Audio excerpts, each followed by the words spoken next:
Yun po yung ano, oh. Nakakita po kami kanina ng ahas. Ngayong mga 9 o'clock. Ano siya, nakasalubong namin. Tapos buti lang hindi namin naapakan. So hinuli po ng ating kasama, no, na si Totoy. Siya po ay isang snake hunter. Yan po. Meron po siyang kaalaman sa panghuli ng mga ahas. Pero ito ay nakita lang namin dito sa site sa aming trabaho, pero pakakawalan po namin to, no, mamaya. Baga pinakita lang po natin to. Yan. Ang tawag po nila dito ay ano, almuranin tawag nila. Sa amin naman ataybia ang tawag namin. Almuranin tawag nila dito. Meron po siyang pakita po natin, no, kung gaano kahaba.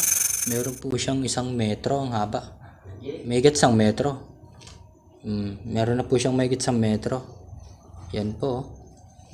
So buti na lang po, no, hindi namin naapakan. Kasi kitang kita kanina kahit madilim. Kita yung pagkakulay niya, itim talaga na. Kita nyo na nakabalo ko. Ganyan yung style niya kanina. Oh. Hindi talaga crack ng kalsada. Para siyang crack ng kalsada, pero nakita namin talaga hindi crack ng kalsada. Nakita na talaga namin na talagang nakaikot, nakabaloktod siya. Kaganyan siya. Oh. Kaya alam namin ahas. So ayan po, dali-dali namin siyang inuli. O yan. Yan po si almuranin. Ataybia kung sa amin tawagin. Yan lang po muna ang ating ipapakita. Papakwalan din natin yan bukas. Okay. Oh, no.